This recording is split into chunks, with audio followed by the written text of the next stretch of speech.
नमस्कार। सुबह के 7 बज चुके हैं। मैं हूं नीलू। चलिए शुरू करते हैं खबरों के सिलसिले को। तो उत्तर प्रदेश में बढ़ते संक्रमण को रोकने के लिए सीएम योगी ने लखनऊ, वाराणसी, कानपुर में नाइट कर्फ्यू लगाने की मंजूरी दे दी है। नाइट कर्फ्यू आज रात से लागू होगा, जो रात 9 बजे से सुबह 6 बजे तक चलेगा। फिलहाल नगर निगम क्षेत्र में ही कर्फ्यू लगाया जाएगा। इसके अलावा उत्तर प्रदेश के उन शहरों में भी कर्फ्यू लगाया जा सकता है जहां पर 500 या फिर उससे ज्यादा कोरोना के मामले सामने आए हैं। डीएम को नाइट कर्फ्यू लगाने का अधिकार सौंप दिया गया है। अफसरों के साथ हुई बैठक में सीएम योगी ने साफ किया कि संक्रमण की चेन तोड़ने के लिए तमाम जरूरी कदम उठाए जाए और इसके अलावा शहरों में आवाजाही सीमित करने का अधिकार भी अब डीएम को दे दिया गया है। सीएम योगी ने यह साफ कर दिया कि किसी भी हालत में राशन और दूसरी जरूरी चीजों की सप्लाई पर कोई असर नहीं पड़ना चाहिए। तो आज से नाइट कर्फ्यू शुरू हो गया है। करीब बातचीत करने के लिए अनामिका इस वक्त फोन लाइन पर हमारे साथ जुड़ गई है। अनामिका, जिस तरह से कोरोना के मामले लगातार बढ़ते जा रहे हैं, अब इसको लेकर एक बड़ा फैसला लखनऊ, वाराणसी, कानपुर में नाइट कर्फ्यू आज से लगा दी गई है। देखिए, मुख्यमंत्री योगी आदित्यनाथ ने कल देर शाम कोविड की समीक्षा बैठक की थी। इस कोविड की समीक्षा बैठक में जो संवेदनशील जिले हैं उनको लेकर भी बात की गई। साथ ही साथ चूंकि परसों हाई कोर्ट ने टिप्पणी की थी और ये कहा था कि उत्तर प्रदेश सरकार को भी बाकी राज्यों की तर्ज पे नाइट कर्फ्यू पर विचार करना चाहिए, जिसको देखते हुए मुख्यमंत्री योगी आदित्यनाथ ने कल देर शाम एक बड़ा फैसला किया, जिसके तहत ये कहा गया कि जो 13 जिले हैं संवेदनशील जिले, वहां पर जिलाधिकारी को अधिकार होगा कि अगर वो चाहे तो अपने क्षेत्र में नाइट कर्फ्यू लगा सके। और चूंकि नगर क्षेत्र में इसलिए कहा गया है क्योंकि ग्रामीण क्षेत्र में पंचायत के चुनाव चल रहे हैं, ऐसे में चुनाव आयोग के क्षेत्र में आएगा, वो चुनाव आयोग अगर चाहेगा तभी वहां कर्फ्यू लग पाएगा। लिहाजा नगर निगम की तरफ से ये ऐलान किया गया है, आदेश किया गया है। लखनऊ की बात करें, कानपुर की बात करें, वाराणसी की बात करें, आगरा की बात करें, ये कुछ जिले ऐसे हैं जो पहले भी कोविड की केसेस की वजह से चिंता का विषय बने रहे हैं। ऐसे इन जिलों में जिलाधिकारी को ये निर्देश दिए गए हैं कि वो अपने विवेकाधिकार का प्रयोग करते हुए नाइट कर्फ्यू का ऐलान कर सकते हैं। हालांकि इस नाइट कर्फ्यू में ये कहा गया कि जो एसेंशियल सर्विसेज हैं उस पर कोई रोक नहीं रहेगी, जो लोग ड्यूटी करके लौट रहे हैं उनको रोका नहीं जाएगा। इसके अलावा जो मेडिकल स्टोर वगैरह उन पर कोई पाबंदी नहीं होगी, लेकिन नाइट पार्टीज, मंडियां, बाजार, सब्जी बाजार, इन सब पर पूरी तरीके से रोक लगी रहेगी और लोग बेवजह रात में न घूमने निकले, इसका प्रयास किया गया जिला प्रशासन की ओर से। और यही वजह है कि नाइट कर्फ्यू को लेकर के अब जो अगली कार्रवाई होगी वो देखने को मिलेगी अलग अलग जिलों में, जिसके तहत लखनऊ में भी कल देर रात ऐलान कर दिया गया है और ये आदेश आज से लागू। बिल्कुल अनामिका, नाइट कर्फ्यू तो अब लगा दिया गया है और ये कह दिया गया है कि नाइट कर्फ्यू लगाया जाए कोरोना के संक्रमण को देखते हुए, लेकिन लोगों में ये भी है कि कहीं ऐसा ना हो कि नाइट कर्फ्यू से डे कर्फ्यू पे भी आ जाए अगर कोरोना के मामले बढ़ते हैं। इस तरह की कुछ खबर है क्योंकि लोगों में इस तरह के एक कहा जा सकता है पैनिक सिचुएशन भी हो गई है। देखिए, बिल्कुल पैनिक सिचुएशन इसलिए है क्योंकि संक्रमण के केसेस रोज बढ़ रहे हैं और जिन जिलों में कर्फ्यू लगाने का ऐलान किया गया, नाइट कर्फ्यू का ऐलान किया गया है, ये वो जिले हैं जहां पर 500 से ज्यादा केसेस आ रहे हैं। और अगर केसेस की संख्या बढ़ती रही तो इसमें कोई हैरानी की बात नहीं कि नाइट कर्फ्यू डे कर्फ्यू में कन्वर्ट हो जाए। लेकिन फिलहाल ये प्रयास किया गया है कि लॉकडाउन के हालात ना बने, इसलिए संक्रमण के चेन को तोड़ने के लिए नाइट कर्फ्यू का ऐलान किया गया। हालांकि बात हद तक और यह कितना इफेक्टिव होगा ये इसके रिपोर्ट एक हफ्ते के बाद आ पाएंगे कि क्या केसेस में कमी आ रही है नाइट कर्फ्यू के बाद।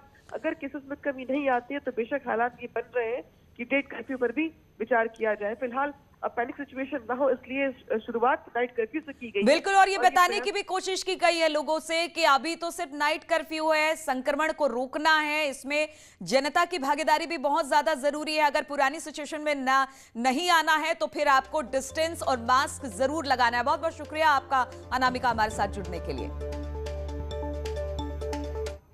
और उधर बाबा विश्वनाथ की नगरी काशी में भी आज से नाइट कर्फ्यू लगेगा। रात 9 से सुबह 6 बजे तक नाइट कर्फ्यू रहेगा। कोरोना के बढ़ते आंकड़ों को देखते हुए यह फैसला लिया गया है। फैसले के मुताबिक सभी शिक्षण संस्थान बंद किए जाएंगे और सिर्फ परीक्षा और प्रैक्टिकल के लिए ही छात्र जा सकेंगे। धार्मिक सामाजिक आयोजनों को लेकर भी अब सख्ती बरती गई है। घाटों पर होने वाली गंगा आरती में आम लोगों के शामिल होने पर भी रोक लगा दी गई है। पार्क, स्टेडियम के खुलने के समय में भी कटौती की जाएगी, लेकिन जरूरी सेवाओं पर कोई रोक नहीं होगी। बातचीत करने के लिए रवि पांडे इस वक्त वाराणसी से हमारे साथ फोन लाइन पर जुड़ गए हैं। रवि, कोरोना के बढ़ते मामले को लेकर वाराणसी भी इसमें है जहां पर नाइट कर्फ्यू होगा रात 9 बजे से 6 बजे तक। इसको लेकर किस तरह की गाइडलाइंस डीएम की तरफ से, क्या क्या चीज ऐसी हैं जो बंद रहेंगी और क्या क्या ऐसी चीजें हैं जो खुली रहेंगी?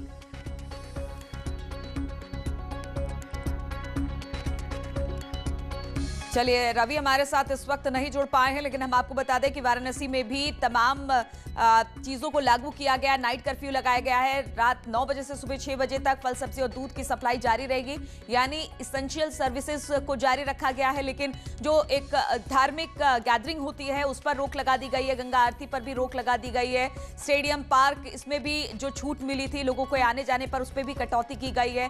तो जिस तरह से कोरोना के लगातार बढ़ते हुए जा रहे हैं मामले, इसको लेकर अब प्रशासन सख्त हुआ है। मुख्यमंत्री ने कल एक बैठक की थी जिसमें डीएम को अधिकार दिया गया था कि आप अपने हिसाब से अपने जिलों में नाइट कर्फ्यू लगाएं और अगर 500 से ज्यादा मामले आते हैं तो आप आगे भी इसको अलग अलग शहरों में अप्लाई कर सकते हैं।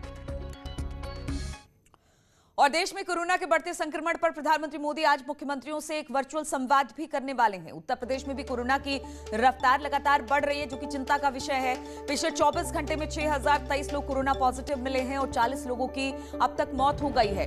लखनऊ में 1333 कोरोना मरीज मिले हैं, तो प्रयागराज, वाराणसी और कानपुर में भी कोरोना की रफ्तार धीरे धीरे बढ़ती जा रही है। तो लगातार मामले बढ़ते जा रहे हैं। उसी को लेकर आज प्रधानमंत्री तमाम राज्यों के मुख्यमंत्रियों के साथ एक वर्चुअल बैठक भी करने वाले हैं।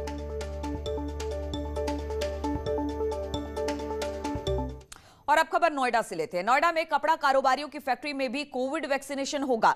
सीएम योगी से कारोबारियों ने मांग की थी कि संक्रमण रोकने और एक्सपोर्ट जारी रखने के लिए सभी वर्कर्स को जल्द से जल्द टीका लगवा दिया जाए। अप्रैल एक्सपोर्ट क्लस्टर के अध्यक्ष ललित ठुकराल ने सीएम का आभार जताया है। मैं नोएडा अपैरल एक्सपोर्ट क्लस्टर तथा समस्त कपड़ा व्यापारियों की तरफ से आदरणीय मुख्यमंत्री जी का मैं अभिनंदन करता हूं कि आज जो टीकाकरण के लिए उन्होंने हमारी रिक्वेस्ट पे जो आज आदेश दिया है, जिसके अंदर कि हमारी फैक्ट्रियों में टीकाकरण लगेगा सब वर्कर्स को, आज इससे बहुत सहूलियत होगी और उन लोगों को हॉस्पिटल्स में लाइन भी नहीं लगानी पड़ेगी और समस्या भी नहीं होगी और काम भी और समय की बचत भी होगी। इसके लिए सरकार का मैं बहुत आभारी हूं। और अब मुख्तार अंसारी की बात कर ले। बांदा जेल में बंद मुख्तार अंसारी की विधायकी भी छिन सकती है। सदन की कार्यवाही में लगातार 60 दिन से ज्यादा गैर हाजिर रहने पर मुख्तार की विधायकी पर खतरा अब मंडराने लगा है। मुख्तार लगातार सदन की कार्यवाही से 60 दिन से ज्यादा गैर हाजिर रहा, जिसको लेकर उत्तर प्रदेश के विधानसभा अध्यक्ष हृदय नारायण दीक्षित का कहना है कि मुख्तार अंसारी अनुच्छेद 192 के तहत 60 दिन लगातार सदन में अनुपस्थित रह चुके हैं और इसके पहले भी शिकायत आई है, जिसे विधि विभाग के पास भेज दिया गया है। और बीजेपी अगर कोई शिकायत करती है तो सदन चलने पर उसका संज्ञान लेंगे। तो सदन की कार्यवाही में गैर हाजिर रहा है मुख्तार और इसको लेकर कहा गया है कि अगर 60 दिन से ज्यादा गैर हाजिर रहेगा तो फिर कार्रवाई हो सकती है। और विधि विभाग को इसको लेकर हृदय नारायण दीक्षित ने संज्ञान लेते हुए भेज दिया है। और आगे उन्होंने कहा कि अगर बीजेपी भी इस पर शिकायत करेगी तो फिर विधायकी पर खतरा मंडरा रहा है मुख्तार के।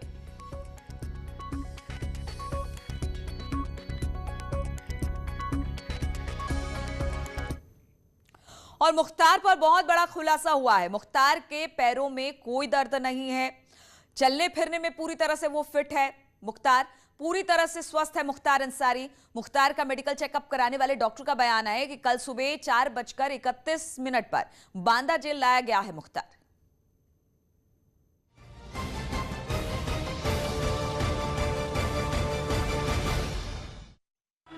हम इस वक्त बांदा जेल में खड़े हैं, जहां पर डॉक्टरों के पैनल ने मुख्तार अंसारी की जांच की। हम बात कर लेते हैं। डॉक्टर साहब, पूरा नाम और किस तरीके से? सॉरी, नाम नहीं बताएंगे। अच्छा, कोई बात नहीं। डॉक्टर साहब, क्या जांच में आया?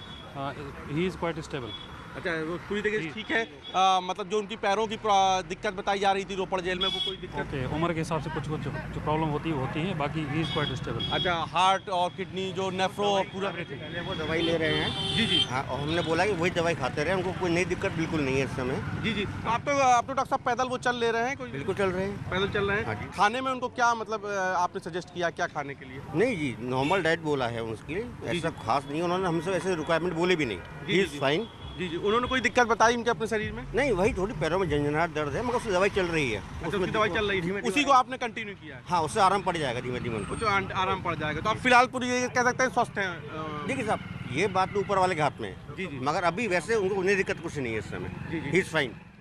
तो आपने सुना हमारे साथ डॉक्टर साहब थे, तो डॉक्टर साहब एक बात और भी जानना चाहेंगे कि जिस तरीके से बताया जा रहा था कि चूंकि जिस वक्त रोपड़ जेल में वो थे तो उस वक्त उनको चलने में दिक्कत थी, तो वो व्हील चेयर पे चल रहे थे, तो अभी क्या आपको लग रहा है कि वो चल पाने में सक्षम नहीं थे? नहीं, देखिए ऐसा हम एज ए डॉक्टर हमने कुछ चलवा के तो नहीं देखा, मगर उनकी ऐसी कोई कंप्लेन नहीं थी कि वो चल नहीं पा रहा हूँ। तो आपने सुना हमारे साथ डॉक्टरों का पैनल था जो इस वक्त अभी कुछ देर पहले ही जो है जेल से निकला है, और उनका साफ तौर पर कहना है कि वो पूरी तरीके से मुख्तार अंसारी फिट हैं और किसी तरीके की उनको दिक्कत नहीं है। उन्होंने एग्जामिन कर लिया। खुद मुख्तार अंसारी ने भी ऐसी कोई दिक्कत नहीं बताई, हल्की सी पैरों में झंझनाहट बताई, लेकिन डॉक्टरों ने जब पूछा तो उन्होंने ऐसी कोई बड़ी समस्या नहीं बताई। तो डॉक्टरों के हिसाब से फिलहाल मुख्तार अंसारी को ऐसी कोई गंभीर समस्या नहीं है और वो पूरी तरीके से फिट हैं। कैमरा पर्सन पंकज सिन्हा के साथ उपेंद्र द्विवेदी, न्यूज़ 18 बांदा। और आज भी बंगाल में सीएम योगी धुआंधार रैलियां करने वाले हैं। कल सीएम योगी ने इशारों ही इशारों में मुख्तार पर निशाना साधते हुए कहा कि अपराधी कहीं भी छिपा हो वो बच नहीं सकता है, उसको पाताल से भी निकाल लाएंगे। यूपी में अपराधियों के खिलाफ ताबड़तोड़ एक्शन हो रहा है। मुख्तार जैसे बड़े बड़े माफिया कानून के शिकंजे में हैं। मुख्तार ने यूपी न आने की हर मुमकिन कोशिश की, लेकिन कामयाबी नहीं मिली। योगी सरकार ने साफ संदेश दिया कि अपराधी कितना भी बड़ा हो, कानून के मुताबिक कार्रवाई जरूर होगी। और इसी का नतीजा है कि मुख्तार को लेकर पुलिस ने 14 घंटे में 882 किलोमीटर का सफर तय करते हुए उसे तड़के सुबह 4:30 बजे बांदा जेल पहुंचा दिया। मुख्तार को लेकर बंगाल की चुनावी रैली में भी सीएम योगी ने इशारों ही इशारों में कहा कि अपराधी कहीं भी छिपा हो बच नहीं सकता है। इसके साथ ही सीएम ने कहा कानून के हाथ बहुत लंबे हैं और अपराधियों को पाताल से भी ढूंढ कर लाएंगे। टीएमसी के गुंडों को निकाल करके कानून के शिकंजे में कसा जाएगा, जैसे आपने कल उत्तर प्रदेश के अंदर देखा होगा। ये अपराधी कहीं भी छिप जाए, ये तो तय है कि अपराधी को कांग्रेस, कम्युनिस्ट और टीएमसी जैसे दल संरक्षण जरूर देंगे। लेकिन आप चिंता मत करिए, इनसे लंबे हाथ कानून के होते हैं और कानून के लंबे हाथ इन्हें पाताल से भी निकाल करके जेल के शिकंजों के अंदर भेजने का कार्य जरूर करेंगे। और यही आश्वासन देने के लिए आज हम सब आपके बीच आए हैं। मुख्तार अंसारी का नया ठिकाना यूपी का बांदा जेल है। मुख्तार को बांदा जेल की बैरक नंबर 16 में रखा गया है और जेल में अंसारी किसी भी तरह का वीआईपी ट्रीटमेंट नहीं पाएगा। उसको भी दूसरे आम कैदियों की ही तरह सुविधाएं दी जाएंगी। इसके साथ ही सीसीटीवी से उसकी हर एक एक्टिविटी पर नजर रखी जाएगी। यूपी के जेल मंत्री का भी कहना है कि मुख्तार को कोई भी विशेष सुविधा नहीं दी जाएगी। कटिबद्ध है उन्हें समय से न्याय दिलाने के लिए। अब वो यहाँ आ गए, उनका ट्रायल होगा, उनके जो भी मुकदमे उनका मुकदमा है, ये सामान्य तरीके से रहे। उनका परिवार सुप्रीम कोर्ट में कह रहा था कि उनकी जान को खतरा है, तमाम तरह के आरोप लगा रहे थे। सुरक्षित बांदा आए कि नहीं आए, वो आशंका करना उनका स्वविवेक है, उस पर हम मना नहीं कर सकते, वो जो भी सोचें। लेकिन सरकार कानून के तहत काम करेगी, नियमों पे चलेगी। जेल में भी वो हैं तो जेल मैनुअल के हिसाब से रहेंगे। अब जेल में उनको कोई अतिरिक्त जैसे पिछली सरकारों की तरह है वो व्यवस्था नहीं हो पाएगी। यही कारण है कि उत्तर प्रदेश में जो भी अपराधी गुंडे माफिया हैं वो उत्तर प्रदेश में नहीं रहना चाहते। वहीं मुख्तार को रोपड़ से बांदा लाने वाली टीम को लीड कर रहे एडीजी जोन प्रेम प्रकाश ने मुख्तार को बांदा लाने वाले पुलिसकर्मियों को इनाम देने की घोषणा की। एडीजी ने कहा कि ये मिशन कठिन परिश्रम, ईमानदारी और इंटेलिजेंट वर्क का खूबसूरत नमूना रहा। Bureau report, news 18। और प्रधानमंत्री मोदी ने स्टूडेंट्स, टीचर और पेरेंट्स से परीक्षा पे चर्चा की और इस मौके पर पीएम ने परीक्षा को बहुत छोटा सा पड़ाव माना है और बताया भी बच्चों को। उन्होंने कहा कि जिंदगी बहुत लंबी है और इस दौरान कई पड़ाव आते रहते हैं, इसलिए हमें दबाव नहीं बनाना चाहिए, फिर चाहे वो टीचर्स हो, स्टूडेंट्स हो, परिवार वाले हो या फिर दोस्त ही क्यों ना हो। उन्होंने कहा कि अगर बाहर का दबाव कम हो गया या खत्म हो गया तो एग्जाम का दबाव कभी महसूस नहीं होगा। वर्चुअल तरीके से आयोजित हुए कार्यक्रम में प्रधानमंत्री मोदी ने कई स्टूडेंट्स के सवालों के जवाब दिए। इस मौके पर प्रधानमंत्री मोदी ने कहा कि वो सबसे पहले मुश्किल काम करते हैं। इस कार्यक्रम में प्रधानमंत्री ने अपना अनुभव साझा किया और कई टिप्स भी दिए। मुरादाबाद की एक महिला ने जब प्रधानमंत्री से बच्चों के खाने पीने में आ रहे बदलाव और जंक फूड के प्रति आकर्षण के बारे में बताया तो प्रधानमंत्री मोदी ने क्या कहा, सुनते हैं।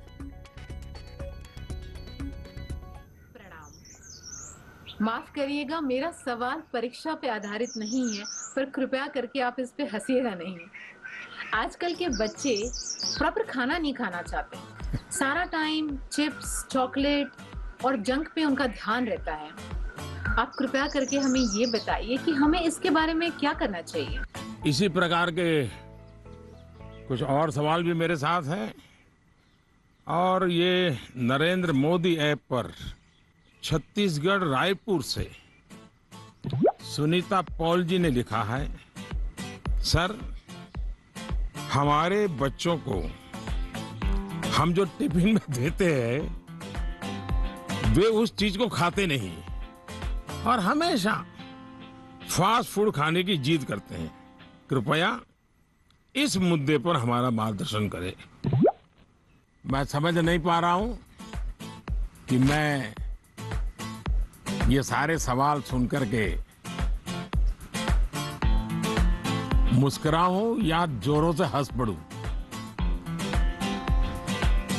अगर इस मुद्दे पर हम मनोवैज्ञानिक तरीके से आगे बढ़े तो शायद इसका समाधान आसान हो जाएगा। हमारी जो ट्रेडिशनल खाने की चीजें हैं, मनोवैज्ञानिक रूप से उनके प्रति हम सहज रूप से गौरव का भाव पैदा करें। उसकी जो विशेषता है उसकी बात करें। खाना पकाने की हमारी जो प्रक्रिया है, किचन की जो एक्टिविटी है, वो घर के बाकी सदस्यों को पता होनी चाहिए कि कितनी मेहनत करने के बाद खाना पकता है। बच्चों के सामने भी ये सारी बातें चर्चा में लानी चाहिए। कैसे खाना पकता है, कितनी देर लगती है, कितने इंग्रेडिएंट्स होते हैं, उन्हें महसूस होगा। और इस वक्त एक बड़ी खबर आ रही है मुख्तार पर। सूत्रों के हवाले से एक बड़ी खबर है, बांदा जेल में मुख्तार की नींद उड़ी हुई है। पहली रात सो नहीं पाया मुख्तार, रात भर करवटें बदलता रहा मुख्तार। जमीन पर बिछा है मुख्तार का बिस्तर। आम कैदियों की तरह ही जेल में मुख्तार रह रहा है। रात में एक रोटी और दाल उसने खाई है, तो मुख्तार के रातों की नींद उड़ी हुई है। बांदा जेल में कहा गया कि जो बीती रात थी वो करवटें बदलते ही मुख्तार ने बिताई है। जमीन पर उसका बिछावन लगा हुआ है और आम कैदियों की तरह ही वो जेल में रह रहा है। बीती रात उसने सिर्फ एक रोटी और दाल खाई।